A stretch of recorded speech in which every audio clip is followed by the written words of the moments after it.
It really strikes me sometimes how you see these ideas. They pop up in completely different areas, but they seem to echo each other. Yeah, like finding the same pattern in unexpected places. Exactly. So there's this economist, Joseph Schumpeter, definitely not light reading, Hmm. but he made this really fascinating link between economic booms and evolutionary biology, of all things. Okay, that sounds like quite a leap. How did he connect those? Well, he talked about these things called adaptive zones, basically like new spaces, new opportunities that are just ripe for innovation. Ah, okay, so like a new market opens up or a new technology appears. Precisely.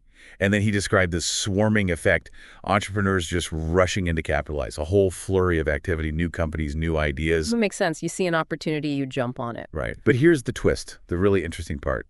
Schumpeter pointed out that this rapid boom, it often leads to a bust, a crash. Why is that? Too much competition. Partly, maybe. But his main point was that the fundamental structures, the established ways of doing things, they just aren't built to handle such massive, rapid change. Ah, I see. The foundations can't keep up with the shiny new thing. Exactly. It's almost uncanny how much it sounds like that ancient wisdom, Jesus warning about new wine and old wineskins. You can't put the new expanding stuff into the old inflexible Yeah, container. right. It'll break. So the insight isn't just new things attract people. No, it's deeper. It's that enthusiasm, that rush, without checking if your basic setup is actually fit for it. Well, that's a recipe for disaster. Doesn't matter if it's a market or a species or, well, maybe even how we approach things in our own lives. It's fascinating that parallel, it really points to this core principle, doesn't it? If you embrace something totally new but don't adapt your foundations, you risk instability. Yeah. Whether it's the economy, like Schumpeter saw, or maybe a species finding a new environment, or like the source we're looking at today discusses how church community ministries engage with new opportunities. Exactly. And that leads us right to you, listening right now. Chances are you're navigating something new yourself. Could be anything. Yeah, maybe a new project, a big shift in your field, maybe just mulling over a new idea, this deep dive. It's really for you. So the source document is called Community Ministry, More Than Meeting Need. Right. And okay, on the surface, it sounds very specific, church outreach. Focus, yeah. But honestly, dig into it, and the insights are surprisingly relevant for anyone dealing with innovation or growth, or just trying to make sure new things actually strengthen your core purpose. Instead of becoming a distraction, a shiny object that leads you off track. Couldn't have said it better. So connecting this back, the mission for this deep dive really is to pull out those key principles. How do we actually engage with these new opportunities, these sort of adaptive zones, without getting caught in that boom and bust cycle? Yeah. How do we make sure that the new things we take on genuinely make us better at what we're fundamentally about, not just chasing the latest trend? Okay, so let's unpack that swarming idea a bit more. Schumpeter was talking about that initial gold rush mentality, wasn't he? Exactly. Everyone sees a potential advantage, a new way to get ahead, and they just pile in. Right. Now, thinking about our source, this swarming in community ministry, it happens when a certain type of project or involvement suddenly becomes the it thing. Ah, the trendy cause. Yeah. And there's this pressure, maybe unspoken, maybe not, to get involved just because it looks good or because other churches are doing it. Without necessarily stopping to ask, hang on, does this actually align with our core mission? Which the document reminds us for a church is fundamentally about helping people connect with the gospel message. It raises that big question about motivation, doesn't it? Mm. Are we doing this because it truly fits our purpose or more because we feel we ought to? Like Right. to be seen as relevant or active. That pressure to be involved. The document calls it an ought. It mirrors Schumpeter's warning, that unthinking rush towards what seems like an advantage. It really reminds me of the dot-com boom. Yeah. It's like the classic example. Oh, definitely. So many companies just appeared out of nowhere. Their value shot through the roof, all based on the potential of the internet. Right, the promise of future profits. Huge valuations. But the actual profits often didn't show up.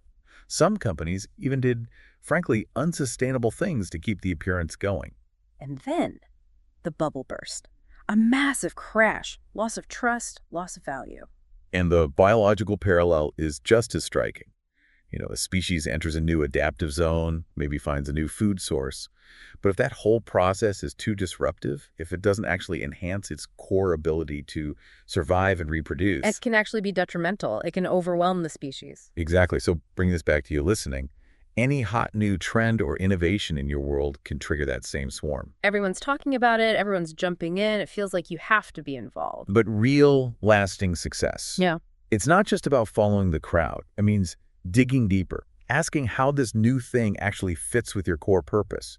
And crucially, can your existing structures, your foundations, actually support it and benefit from it? So the document then zooms in on the potential downsides when, say, churches jump into community work without that clarity.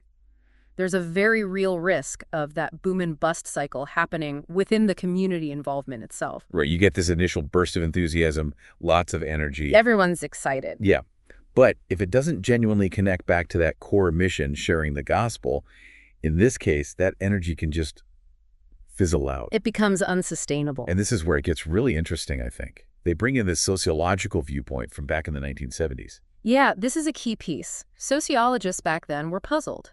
Church attendance in the U.S. was holding fairly steady, while in other similar countries it was dropping quite significantly. They were trying to figure out why, what was different about the U.S. And using their existing theories, some sociologists came up with this idea. Maybe U.S. churches had, in a way, secularized themselves. Meaning what, exactly? To meaning they'd started acting more like, well, voluntary organizations, Right. maybe like adult education centers or community groups or even places for leisure activities. So less focus on the explicitly religious aspects, like faith and worship. That was the argument. Now, the author of our source admits, yeah, this might be a bit simplistic looking at the huge variety of churches out there. Sure, it's a broad generalization. But the underlying warning is still powerful. It might be easier than we realize to kind of drift away from our core focus, even while we're busy doing lots of activities that feel good and look good. Being busy isn't the same as being effective towards your main goal. Right, and this idea of churches maybe shifting focus, it reminds me of a different take, maybe more theological, C.S. Lewis in the Screwtape Letters. Oh, right, where the senior devil advises the junior one. Exactly. And one of the key strategies Screwtape suggests for tempting humans away from faith isn't always, overt evil. Sometimes it's distraction by worthy activity. Things that seem good, but pull you away from the main thing. Precisely. Get them really busy doing things that feel important, look good to others, maybe even are good in themselves, but subtly prevent them from recognizing and living out the core message of the gospel. It's a really potent image. It is. And you can see the pressure, can't you? Yeah. In our very practical world, it often feels, well, more concrete, more obviously commendable to provide practical help, like setting up a food bank or helping the homeless. Tangible results. Yeah, more tangible than, say, nurturing someone's faith journey. The document points out this danger of seeing them as separate things, like practical needs over here, God's stuff over there. When really, the challenge is integration. Right, but the natural pull, the pressure often goes towards the measurable, the visibly helpful. Is easier to quantify. And that leads us right into the limitations of looking at community ministry purely through a needs-meeting lens. The document explains how this became the dominant way of thinking. Influenced heavily by parables like the Good Samaritan, right? The idea that the church should be actively looking for and meeting the needs in its community. Exactly. And the methods followed from that. Doing community audits, surveys to find out what people need. And then writing funding bids based on how well your project addresses those identified needs. It's a very logical, almost Enlightenment kind of approach, isn't it? This belief that if we just understand the problems, identify the needs, and apply rational solutions and informed policies, we can fix things, achieve social progress, address poverty by meeting needs. But here's the crucial counterpoint the document raises. What about the power of participation? Okay, tell me more about that. Well, at their core, many community projects are really structures that invite people, volunteers, recipients, everyone to take part in something together. A shared struggle, maybe. So it's not just about delivering a service. No, it's within those interactions, through people actually participating side by side, that something genuinely transformational can happen for everyone involved. That's a different angle. Because the document argues that if you only focus on meeting needs, you can unintentionally set up this power dynamic. Yeah, the helper and the needy. One person has the resources or skills, the other receives them. It can create a sense of superiority, however unintended. And that clashes with the gospel message, doesn't it? Which often emphasizes humility, the value of everyone, and even suggests that those considered needy might have unique insights or play a special role. Exactly. It challenges that dynamic. Now, this isn't saying we shouldn't respond to genuine needs. Offering hospitality, caring for the vulnerable, those are obviously vital. Of course. The problem comes when the provision becomes the main thing, when it gets overly complex, maybe professionalized, and it starts to overshadow that deeper possibility of mutual transformation and just human connection. Okay, so that complexity, that professionalization, it sounds like it leads into the next point about bureaucracy. It does. It brings us to Max Weber's famous concept, the iron cage of bureaucracy, or rationality. Right, I've heard that phrase. What's the core idea? Weber saw that systems built on rules and rationality while designed for efficiency can end up becoming rigid, inflexible, even dehumanizing. Like getting trapped in the procedures. Kind of. So as caring for people becomes more formalized, more organized, it naturally picks up these, well, Weber called them legal rational constraints. Rules, regulations, procedures. And Weber saw this over a century ago. He did. He predicted that applying pure rationality to something like caring could eventually lead to a kind of defensive bureaucracy. Defensive. How so? Well, think about it. In any organized caring effort, you've got multiple legitimate interests colliding. Okay, like who? You've got the people genuinely needing help. You've got the staff, the professionals with their own standards, needs, and maybe job security concerns. You've got the funders needing accountability and reports. Right, lots of stakeholders. And the document suggests that, over time, often unintentionally, the interests of those with the most resources and power, typically the organization itself and its employees, can start to take precedence. Even over the needs of the clients they're meant to serve. It can happen. It's subtle. The document even uses the term structural sin. Wow, that's strong language. It is. But it highlights how, even with the very best intentions, the structure itself, the way professionalized care is set up, can end up benefiting the providers maybe more than the recipients. How might that look in practice? Think about the growth of administration, more paperwork, increasing focus on compliance, risk assessments, avoiding lawsuits. All things that protect the organization, essentially. They serve a purpose, of course, but they can subtly shift the focus away from actually enhancing the care towards just maintaining the bureaucratic machinery. And then there's the opportunity cost you mentioned earlier. Exactly. When a small, maybe informal community project starts going down that road, getting more funding, hiring professionals, putting in complex systems, what often gets lost? The original feel of it. Yeah, perhaps that informality, that space where people could just be alongside without power, as the document puts it. You become so focused on meeting needs in this defined professional way. That you might miss the chance for those unexpected moments of grace or real human connection that might have happened in a simpler setting. Which brings us perfectly to this contrasting idea, grace cascades. Okay, grace cascades. That sounds hopeful. It is. It's presented as a powerful alternative to that potentially rigid iron cage. The document uses the example of church winter night shelters, often fairly simple, volunteer-driven initiatives, to show how these unexpected positive ripple effects can happen. Like a chain reaction of good things. Sort of, yeah. It's amazing how these seemingly small acts of basic hospitality can trigger really profound things. Give me some examples from the document. Okay, so practical volunteers, maybe people who don't normally go to church, get invited to church events through the Shelter Connection. Real relationships start forming between local residents and guests experiencing homelessness. And breaking down those us and them walls. Exactly. Reducing blame, increasing understanding. Then there's how the Christmas story, No Room at the Inn, suddenly takes on this incredibly visceral shared meaning for everyone involved. It becomes real, not just a story. Precisely. And then you see these shifts in perspective. Someone doing a basic task like laundry for the shelter guests. They might start praying for the person who sheets their washing. It moves beyond just doing a job. A deeper connection forms. Yeah. And discipleship for the church folks involved, it stops being just about doing good works. It becomes a deeper awareness of their own shortcomings, maybe corporate sin, seeing things in a new light. And one really powerful example they give, inviting local politicians, MPs, not for a formal presentation, but for an informal meeting with both the volunteers and the homeless guests. Wow, that could be quite an encounter. Transformative, potentially, for everyone. It bypasses the usual filters and defenses. So it really paints a picture of what can happen when you move beyond just ticking boxes on a needs assessment. Absolutely. When community engagement, and honestly, I think this applies much wider, to any project aiming for positive change transcends just meeting needs. You see these amazing possibilities emerge. The people often seen as marginalized can actually be catalysts for transforming those who are more comfortable. Simpler responses, less tied up in red tape, can bubble up naturally. New ways of thinking and acting, grounded in core values, start to take shape. And it creates genuine opportunities for growth, for connection, and maybe even for dealing with our own anxieties or resentments in a healthier way. So to offer a more structured alternative to that dominant needs-meeting model, the document proposes developing what it calls a Christian theory of action. Okay, a theory of action, what does that involve?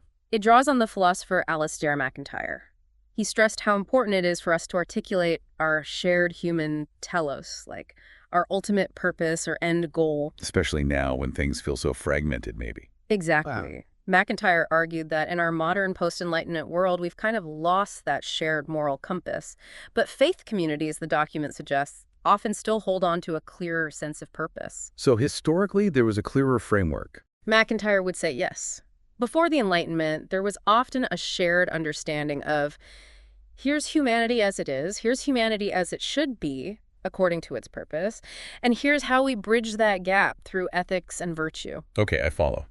Now, MacIntyre wasn't uncritical of the church. He sometimes felt it prioritized its own institutional survival over that core gospel message. A fair critique, perhaps? But the document links this to liberation theology's insight. Maybe the church, having less worldly power today, actually gives it a clearer, less compromised view of that gospel-shaped purpose, that telos. Interesting point. So how does this become a theory of action?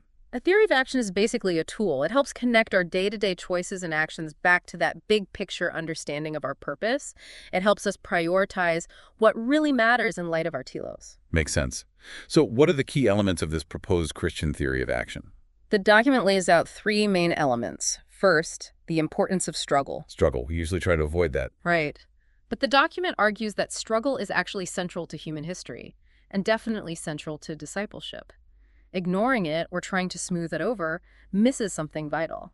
Churches, it suggests, have a pastoral role in providing structures where people can engage with struggle of their own and that of others, like the night shelter example. Okay, so embracing struggle, not avoiding it. What's second? Second, the mysterious role of the poor and marginalized. This picks up on what we discussed earlier. The Gospels constantly point to the significance of those on the edges, those experiencing hardship. They see things differently, perhaps. Perhaps. There's a potential for transformation, for insight that comes from being alongside them. It can open our eyes to a different kind of economy, one based on grace, not just transactions. It helps us grasp those gospel reversals, the last being first, the weak being strong. But it's important not to romanticize poverty, right? Absolutely crucial. The document stresses that. It's not about idealizing hardship, but about reflecting thoughtfully on the experience, ours and theirs, and being open to the insights God might offer through it. Got it. And the third element? Third, the implications of being brothers and sisters. Taking seriously the idea that we are all children of the same God. Sounds simple, but probably isn't in practice. Exactly. It's deeply practical and often very challenging. It means actively working against resentment. The theologian James Allison calls resentment a capital sin because it blocks the flow of grace. Resentment really poisons relationships. It does. And Jesus' own life is presented as the prime example of maintaining those fraternal connections, even with enemies. The core idea is, if God desires all people to be his children, that invites us, challenges us, to see everyone, even strangers, even those we find difficult, as our brothers and sisters.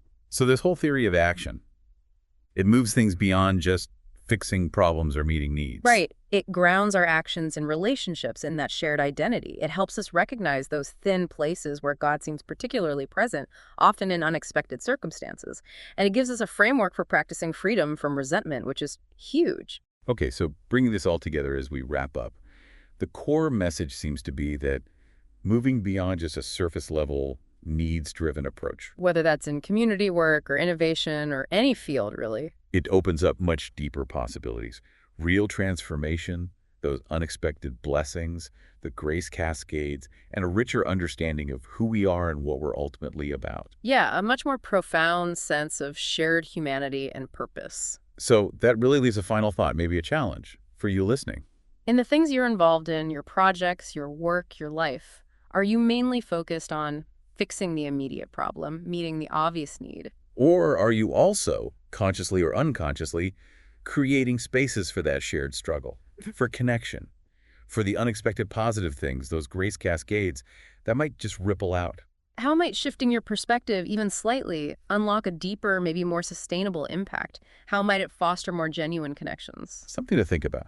We really encourage you to mull over these ideas, maybe look at your own situation through this slightly different lens. Because the real deep dive, as we always say, it really starts now, in your own reflections and in the actions you choose to take.